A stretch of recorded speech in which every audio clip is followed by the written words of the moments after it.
Hello everyone, welcome back to my channel. আজকে আমি তোমাদের সনেট নাম্বার 18 থেকে কিছু ইম্পর্টেন্ট গ্রামার করাবো।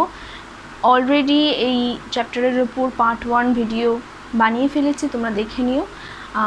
পার্ট 1-এ আমি অলরেডি ইম্পর্টেন্ট অনেকগুলো গ্রামারই করিয়ে দিয়েছি। আজকে আমরা বাকি গ্রামারগুলো দেখে নিচ্ছি।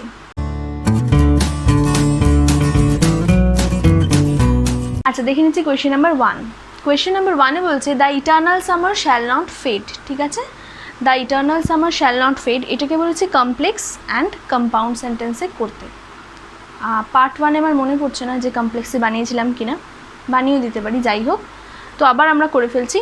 প্রথমে যদি এটা কমপ্লেক্সে করতে হয়, এটা একটা সিম্পল সেন্টেন্স আছে, যাই তো এর মধ্যে কোনো লিঙ্কার নেই।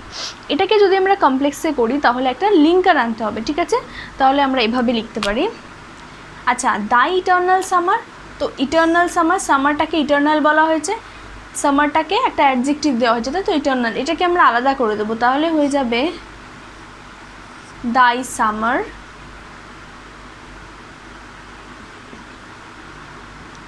That is eternal, that is eternal. এবার তোমরা এখানে শ্যাল নট ফেডও লিখতে পারো, তাহলেও কাটা যাবে না, কারণ এটা অলরেডি পোয়েটিক ল্যাঙ্গুয়েজ। ঠিক আছে, কোয়েশ্চেনেই শ্যাল আছে। আর না হলে তোমরা নর্মালি উইল লিখতে পারো। দাই বলতে কিনা ইয়োর, ঠিক আছে, your summer that is eternal, shall লিখতে পারো যেহেতু কোয়েশ্চেনে অলরেডি শ্যাল আছে। আর না হলে গ্রামাটিক্যাল রুলস অনুযায়ী উইল লিখতে পারো, will not fade. The summer that is eternal will not fade. ঠিক আছে, এটা হয়ে গেল কমপ্লেক্স সেন্টেন্সে। এবার এটাকে যদি কম্পাউন্ডে করি তাহলে আমাদের দুটো সেন্টেন্স বানাতে হবে আর একটা কনজাংশন আনতে হবে, তাই তো অ্যান্ড দিয়ে করব আমরা। তাহলে সেটা হয়ে যাবে দাই সামার ইজ ইটার্নাল, এটা বলবো। আর আমরা দ্যাট আনবো না, আমরা কি করব, অ্যান্ড আনবো, and this will not fade. ঠিক আছে, thy summer is eternal and this will not fade. এবার আমরা দেখে নিচ্ছি কোয়েশ্চেন নাম্বার 2। কোয়েশ্চেন নাম্বার 2-তে বলছে thou art more lovely and more temperate than a summer's day.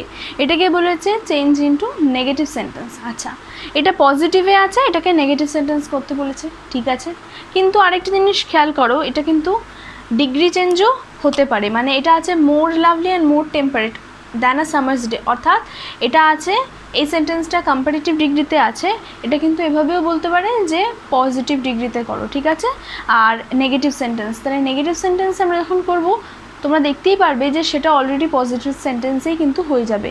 আচ্ছা, প্রথমে আমরা দেখে নিচ্ছি দো আর্ট। দো আর্টটা কি, ইউ আর, তাই তো পোয়েটিক ল্যাঙ্গুয়েজে দো আর্ট বলা হয়, কিন্তু নর্মালি আমরা মডার্ন ইংলিশে ইউ আর বলা হয়ে থাকে এটাকে। মোর lovely and more temperate than a summer's day, অর্থাৎ সামার্স ডে থেকে বেশি ভালো বলা হচ্ছে, তাই তো ইউটা বেশি ভালো, সামার্স ডে থেকে বেশি লাভলি, বেশি টেম্পারেট। তাহলে সামার্স ডে কি কম লাভলি, কম টেম্পারেট, বা নট অ্যাজ লাভলি, তাহলে এটাকেই আমরা নেগেটিভে করব, নটটাও আনবো আর সেটাকে পজিটিভও হয়ে যাবে। তাহলে আনসারটা হবে আ সামার্স ডে।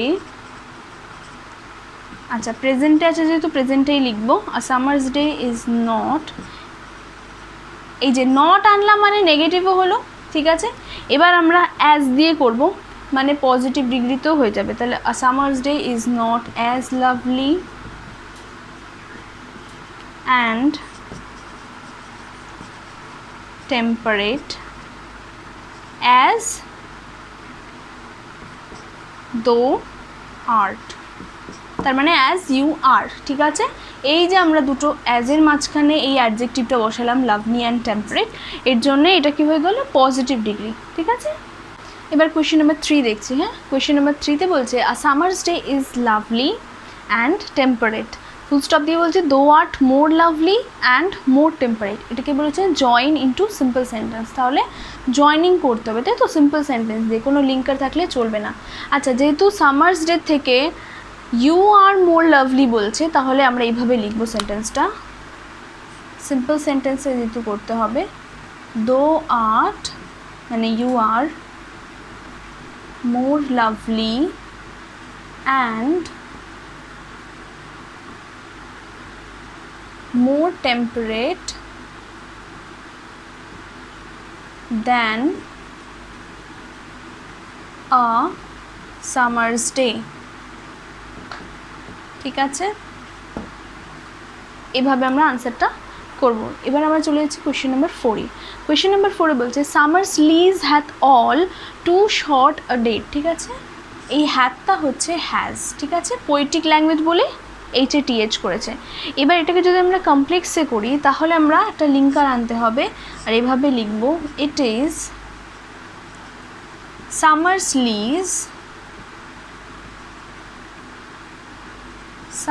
লিজ দ্যাট, এবারে এখান থেকে এতটা পুরোটা লিখে দেবো, দ্যাট হ্যাথ, বা তোমরা হ্যাজও লিখতে পারো, দ্যাট হ্যাজ অল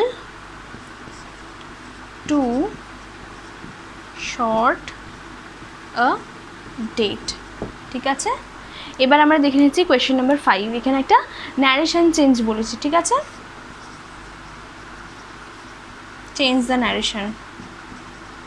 আচ্ছা, ন্যারেশন চেঞ্জ করতে গেলে এখানে বাইরেটা আমাদের দেখো রিপোর্টিং ভার্ব আছে পাস্ট টেন্সে, আর বলছে the poet said shall I compare thee to a summer's day. তাহলে আমরা কি লিখব, যেহেতু এটা ইন্টারোগেটিভ সেন্টেন্স আছে, কোয়েশ্চেন মার্ক আছে, তাহলে আমরা সেইটাকে আস্কড করে দেবো। ঠিক আছে, তাহলে লিখব দ্য পোয়েট আস্কড। ঠিক আছে, আস্কড। এবার ইনভার্টেড কমার মধ্যে প্রথম ওয়ার্ডটাই দেখবে, প্রথম ওয়ার্ডটা যদি WH ওয়ার্ড দিয়ে শুরু না হয় তাহলে আমরা একটা ইফ বসিয়ে দেবো। ঠিক আছে, এখানে ইফ বা ওয়েদার যে কোনো একটা বসিয়ে দেওয়া যায়। তাহলে the poet asked if.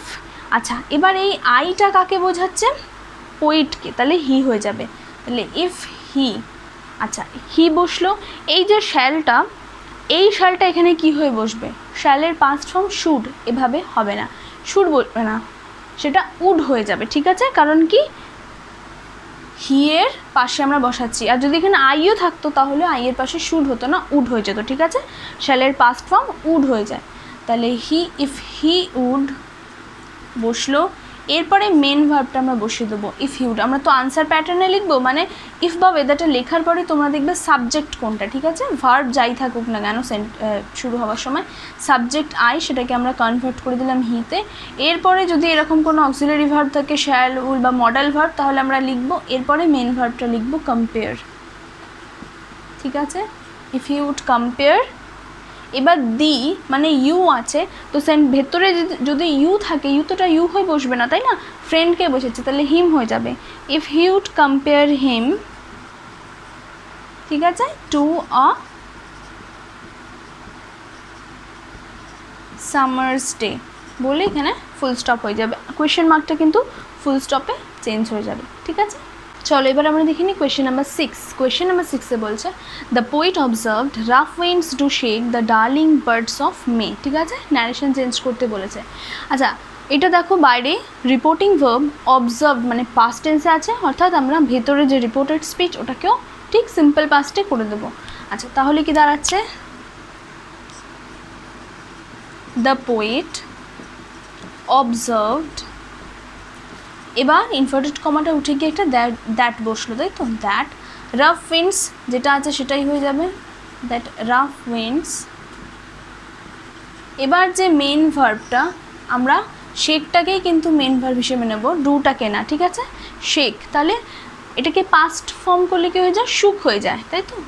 The poet observe that rough wind shook the darling birds of May. ঠিক আছে, এই হলো আনসার। আচ্ছা, নেক্সট কোয়েশ্চেন আমরা দেখে নিচ্ছি 7। শেক্সপিয়ার সেজ দো art more lovely and more temperate, এটাও ন্যারেশন চেঞ্জ।